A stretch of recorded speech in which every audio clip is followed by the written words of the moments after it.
Hello dear students, इस video में हम कक्षा 5 की पठन अभियान द्वारा दी जाने वाली कार्यपत्रिका क्रम संख्या 35 देखने वाले हैं और दिनांक है इसकी 28 फरवरी 2022। 7वां सप्ताह चल रहा है और वर्कशीट की थीम है दोस्ती का फर्ज। चलिए देखते हैं आज की वर्कशीट में क्या दिया गया है।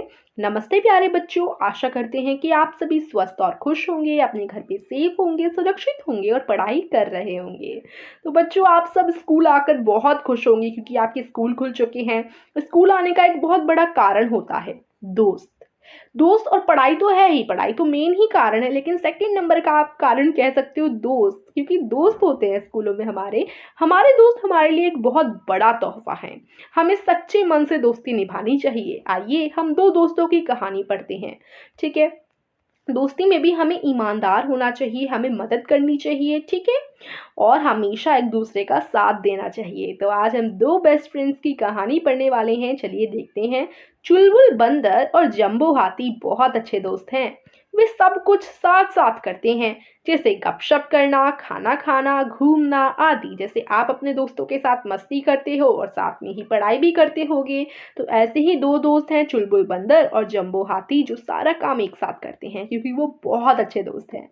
लेकिन एक चीज है जो वो साथ साथ नहीं करते हैं। चुलबुल को नहाना पसंद नहीं है। एक दिन चुलबुल और जंबू जंगल में घूम रहे थे। उन्होंने एक तालाब के पास आम के पेड़ देखे। ठीक है, जंबू नहाने के लिए तालाब में गया, लेकिन चुलबुल आम के पेड़ पर चढ़ गया। जंबू के दिमाग में योजना सूझी। उसने अपनी सूंड में पानी भरकर चुलबुल पर बौछार डाल दी। चुलबुल हैरान और गुस्से में था, लेकिन जल्द ही वह ताजा और अच्छा महसूस करने लगा। वह मुस्कुराया और जंबो के लिए कुछ पके आम तोड़ लाया। ठीक है, तो नहाने भी एक अच्छी आदत है, हमें हर रोज नहाना चाहिए। ठीक है, जिससे हम फ्रेश फील करते हैं। सबसे पहले तो हम सोचते हैं कि यार नहा कर क्या करेंगे, क्योंकि हमें कभी कभी आलस आता है, खासकर सर्दियों में। लेकिन अगर आप नहाओगे तो आप देखोगे कि हमें फ्रेशनेस फील होती है, अंदर से रिफ्रेशमेंट आती है और नई नई चीज़ों करने का मन करता है ना।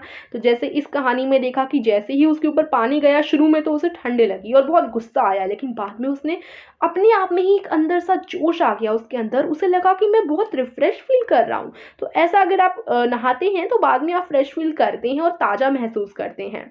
ठीक है, ये तो एक फैक्ट बात है ना। और यही कहानी में बताया गया है।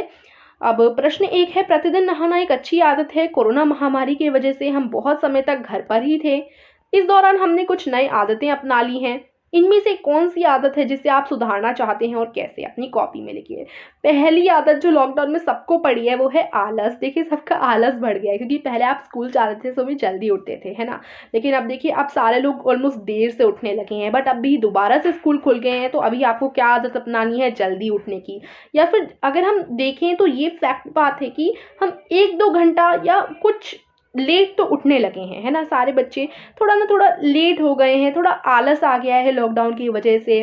ठीक है, तो हमें दोबारा से अपने अंदर वही एनर्जी लानी है जो लॉकडाउन से पहले थी, महामारी से पहली थी, और हम अंदर से एक्टिव थे, एक्टिव अभी भी हैं। लेकिन कुछ आदतें हैं जो लॉकडाउन ने हमारी चेंज कर दी हैं। ठीक है, तो मजबूरी में हमारी आदतें कुछ चेंज हो गई हैं। तो वो आदतें जो आप सुधारना चाहते हो और जो आदतें आपकी लॉकडाउन की वजह से लग गई हैं, आ गई हैं, आपने कोरोना महामारी की वजह से हम घर पर थे, तो हमें हमारे अंदर ही कुछ आदतें डेवलप हो गई हैं।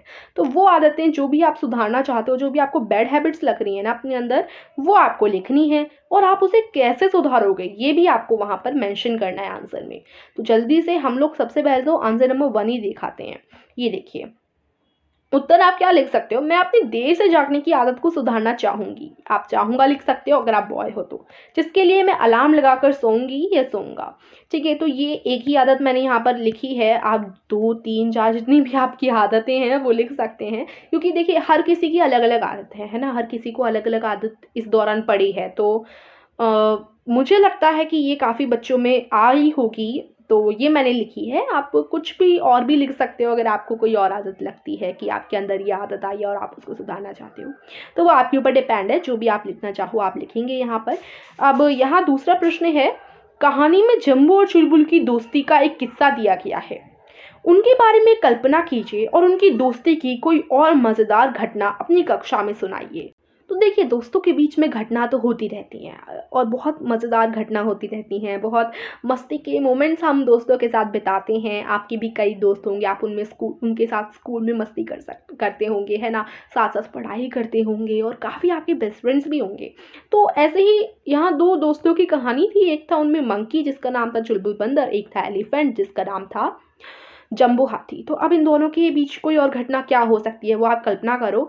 जैसे क्या हो सकता होगा कि मान लो ये जो हाथी है उसे आम खाने हैं, लेकिन अब उसकी सूंड नहीं पहुँच रही उन आम तक, या मतलब कुछ भी हो सकता है कि जंबू हाथी आम खाने के मतलब उसे भूख लग रही है, तो वो बैठा है उदास सा कि क्या करूँ, कहाँ से खाना लाऊँ और तभी क्या हुआ, इसको चुलबुल बंदर को एक आइडिया आया। उसने क्या किया, झटपट से वो थोड़ा दूर भागा और एक उसे आम का पेड़ दिखाई दिया, तो वो आम के पेड़ के ऊपर गया और बंदर तो पेड़ चढ़ने में माहिर होते हैं। उसने जल्दी से फटाक से 4-5 आम तोड़े और जल्दी से चला गया हाथी के पास उसे देने, और हाथी की जो भूख थी वो भी मिट गई। तो इस तरीके से उनके बीच में ये किस्सा हो सकता है। बाकी और भी किस्से हो सकते हैं, जैसे बहुत सारी चीज़ें दोस्तों के बीच में होते रहते हैं। तो ये आपको कल्पना करनी है कि इनके बीच में क्या-क्या हो सकता है। जैसे एक बार हो सकता होगा कि चुलबुल बंदर किसी मुश्किल में फँस गया है।